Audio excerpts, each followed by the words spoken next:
अस्सलाम वालेकुम। आज हम इस डिज़ाइन की आस्तीन बनाएंगे, स्लीव बनाएंगे। तो चलिए शुरू करते हैं।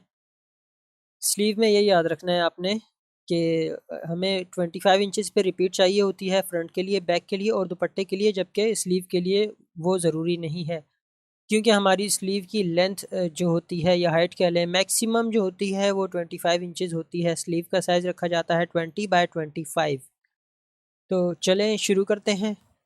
ये बैक की फ़ाइल है, यहाँ फ्रंट की फ़ाइल है, तो मैं बैक की फ़ाइल की एक कॉपी ले लेता हूँ। Alt I और D प्रेस करके मैंने इसकी ले ली कॉपी। ठीक है, हमने इसका साइज़ रखना है 20 बाय 25 इंचज़। तो सबसे पहले मैं यहाँ से इसको एक्स्ट्रा बॉर्डर को डिलीट करूँगा। सॉरी, एक्स्ट्रा ये वाला जो पार्ट है बैक का उसको डिलीट करूँगा, बॉर्डर कह दिया मैंने गलती से। दो दफ़ा Q प्रेस किया, यहाँ सेल्फ कलर को हम डिसेलेक्ट करेंगे, शिफ्ट का बटन प्रेस करके यहाँ डिलीट कर दिया। ये हो गया डिलीट हमारा। अब हमने करना क्या है कि इसको रोटेट करना है क्लॉकवाइज। तो चलें इसको करते हैं। इमेज में गए, रोटेट में गए, image rotation, image image rotation, और हमने 90 क्लॉकवाइज इसको कर दिया रोटेट। ठीक है, अब हमने इसका साइज़ करना है 20 बाय 25। 20 विथ होगी और हाइट होगी इसकी 25। अगर आप दो आस्तीन की फ़ाइल एक साथ रखना चाह रहे हैं तो विथ इसकी रख दिया करें 40। ठीक है, यहाँ हमने नीचे लॉक किया और हमने ओके प्रेस कर दिया। तो ये हमारा एक स्लीव की हाइट आ गई। अब हम करेंगे ये कि यहाँ इस वाले पार्ट में हम बैक से बूटियाँ लेते हैं, इन बूटियों को हम रखेंगे। तो ये मैंने ले ली सिलेक्शन इस बूटी की। ये सेल्फ का हमें नहीं चाहिए अभी, हमारा स्टार्ट होता है पिंक से ना कलर।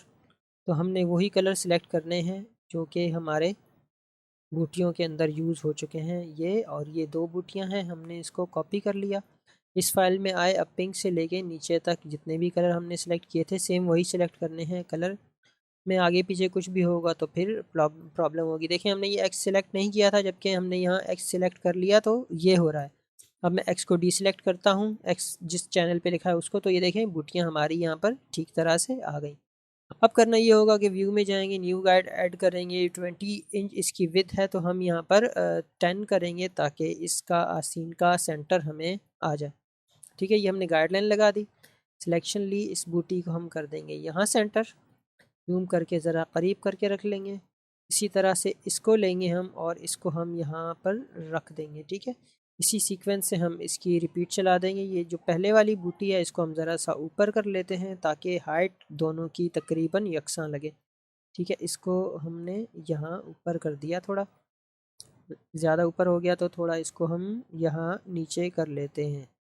ठीक है, अब हमने इसकी ले ली सिलेक्शन लेने के बाद हम इसकी कॉपी लगा देंगे। डिस्टेंस का ख़याल रखना है आपने जब भी ऐसा करें। ठीक है, ये एक अंदाज़े के मुताबिक ठीक डिस्टेंस है, मुनासिब है। तो अब हम इसकी लेंगे कॉपी। ठीक है, कॉपी ले ली और हमने यहाँ पर इसको इसके ऊपर रख दिया। इसी तरह से दोबारा कॉपी लेने की, आल्ट और शिफ्ट का बटन दबाना है हमने। पहले आल्ट का बटन दबा के इसको ड्रैग करना है, उसके बाद शिफ्ट दबाना है ताकि ये बिल्कुल स्ट्रेट आगे मूव हो जो हमें रिक्वायर्ड है। ठीक है, इतना हो गया हमारा। अब हम क्या करेंगे कि इसके ऊपर जो है ना हम बॉर्डर लगाएंगे। सबसे पहले हम ये ब्लू पट्टी को फ़िलहाल यहाँ से ख़त्म करेंगे, इसमें हमें यहाँ पर इसकी ज़रूरत नहीं है। ये ब्लू है, सेलेक्ट करके डिलीट कर दिया। बेस कलर है, इसको हमने आल्ट बैक स्पेस से पूरा फिल कर दिया। ठीक है, हमने हमने अब इसकी ले ली सिलेक्शन और हमने इसको थोड़ा सा और नीचे करना है, क्यों कि हमने यहाँ से ब्लू पट्टी को ख़त्म कर दिया। ठीक है, हमने इसको यहाँ नीचे मूव कर दिया। मूव करने के बाद हम ये वाला बॉर्डर, जो छोटा वाला बॉर्डर है, इसको हम ऊपर रखेंगे। उसके बाद हम ऊपर फ्रंट का पार्ट भी यूज़ करेंगे। देखिए, यहाँ प्रॉब्लम आ रही है, इस चीज़ का सबका आपने ध्यान रखना है। मकसद आपका कॉन्सेप्ट क्लियर करना था कि रोटरी का डिज़ाइन और उसकी रिपीट कैसे लगाई जाती है। ठीक है, इसको हम अब यहाँ से ऊपर कॉपी कर देंगे। इतना हो गया हमारा। इतना करने के बाद अब ये है कि हम इसका कलर बेस का ब्लू करके देखते हैं कि ब्लू कलर में बूटियाँ कैसी लग रही हैं। अगर ठीक लग रही हैं तो नहीं, इसको हम अगर वाइट करते हैं तो वाइट नहीं है हमारे फ्रंट में और बैक में, इसलिए हम इसको यही कलर रहने देते हैं। ठीक है, अब हमने क्या करना है कि हम अब ये वाला पार्ट जो है ना, ये चले हम यहाँ से ये बूटी ले लेते हैं, ये छोटी वाली, ये अच्छी लगेगी, वरना हम ये पूरा फ्रंट वाला पार्ट लेते तो फ्रंट और आस्तीन बिल्कुल एक जैसी लगती। ठीक है, तो हमने सेम उसी तरह से करना है। हमने देखना है कि चैनल हमने कौन से सिलेक्ट किए हैं ना, पिंक से लेकर आउटलाइन तक हमने चैनल सेलेक्ट किए हैं। आपने दूसरी फाइल में जाना हो तो आप कंट्रोल टैब प्रेस करके दूसरी टैब्स खोलकर आप जो फाइल आपको चाहिए आप उसमें जा सकते हैं। ठीक है, तो करते ये हैं कि यहाँ कुछ प्रॉब्लम आ रही है, मैं यहाँ से इसको थ्रेशोल्ड करके हटा देता हूँ।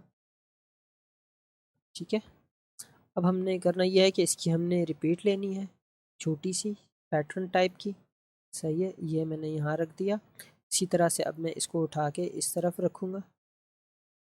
सॉरी, मैंने गलत रोटेट कर दिया। Undo, control T, flip horizontal कर दिया, इसको इसके ऊपर रख दिया। ठीक है, अब हम करेंगे ये कि इसकी हम चलाएंगे रिपीट पूरी आस्तीन में।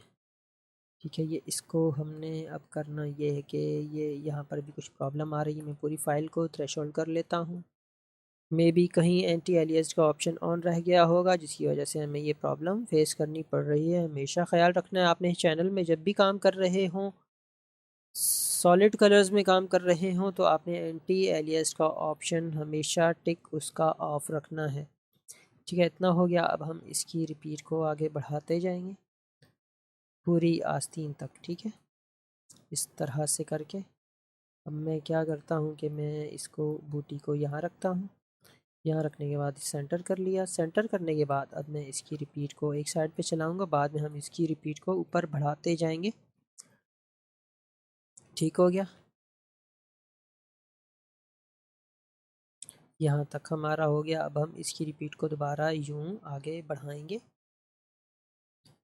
इसी तरह से हम इसको यूँ करने के बाद रिपीट को ऊपर की तरफ लेके जाएंगे अपनी टोटल हाइट पूरी होने तक।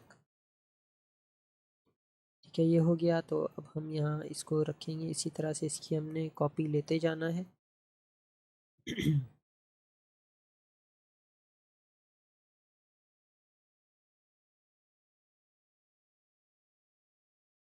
ये हम ऊपर तक कॉपी करेंगे। कॉपी करने के बाद हमने करना क्या होगा कि हम इसका आधा पार्ट सिलेक्ट करेंगे बूटी वाला आस्तीन में, और हम इसको फ्लिप हॉरिजेंटल कर देंगे ताकि हम इसको दूसरी तरफ पेस्ट कर सकें। ठीक है, इतना हो गया। अब मैं एक और कॉपी मज़ीद लेता हूँ, तो अभी भी कम है, एक दफ़ा और मज़ीद कॉपी लेनी पड़ेगी मुझे। तो चलें, ये हमारी लास्ट कॉपी ले ली हमने ऊपर। अच्छा, एक चीज़ मैंने पहले भी एक वीडियो में बताई थी, अब भी दोबारा बताता चलूँ। जैसे कि ये सिलेक्शन ज़्यादा ली थी ना हमने, तो लेयर्स वाले काम में ये होता है कि हमारा ये पीछे ही रहती है। जैसे कि हम इसको मूव करते हैं तो ऊपर हमारा पार्ट कटता नहीं है जब तक हम फ्लैटन इमेज ना करें। जबकि चैनल वर्क में जो चीज़ आपके कैनवस से बाहर गई और आपने कंट्रोल डी प्रेस कर दिया, सिलेक्शन छोड़ दी, तो आपकी वो जो है उतना पार्ट कट जाता है, ज़ाया हो जाता है। इस चीज़ का हमेशा ख्याल रखना है चैनल वर्क में। जब भी काम करें आप, तो आपको चाहिए कि आप थोड़े थोड़े वक्फे से कॉपी लेते रहें। ठीक है, मैंने यहाँ control C, control V, control T press किया, यहाँ इसको लॉक कर दिया। लॉक करने के बाद फ्लिप हॉरिजॉन्टल कर दिया, जैसा कि मैंने आपको कहा था। अच्छा, एक चीज़ का हमेशा ख्याल ये भी रखना पड़ता है कि देखें ये लाइन और ये लाइन, कभी कभी ऐसा होता है कि फ़्लिप करने में जो हम जहाँ फ़्लिप कर रहे होते हैं पार्ट, वो तो या तो लाइन पतली आ जाती है या मोटी आ जाती है। अब हमने इसको मेजर करना है। देखें, हम हमारी आउट वहाँ पर लाइन थी 8 पिक्सल्स की, यहाँ ज़्यादा हो गई, तो मैंने वी प्रेस करके इसको थोड़ा सा आगे शिफ्ट कर दिया। दोबारा मैं चेक करूँगा, अभी भी मज़ीद ज़रूरत है, तो ये देखें अभी आ गई हमारी 8 पिक्सल्स ही। क्योंकि जब हम फ्लिप करते हैं ना, तो एक आध पिक्सल आगे पीछे हो जाने की वजह से बीच में से आउटलाइन या हमारा जो भी मोटिफ होता है वो डबल हो जाता है। इस चीज़ का आपने हमेशा रखना है ख्याल। तो ये थी हमारी आस्तीन। नेक्स्ट वीडियो में हम बनाएंगे इसका दुपट्टा इस डिज़ाइन का। तब तक के लिए मुझे दीजिए इजाज़त। खुदा हाफिज़।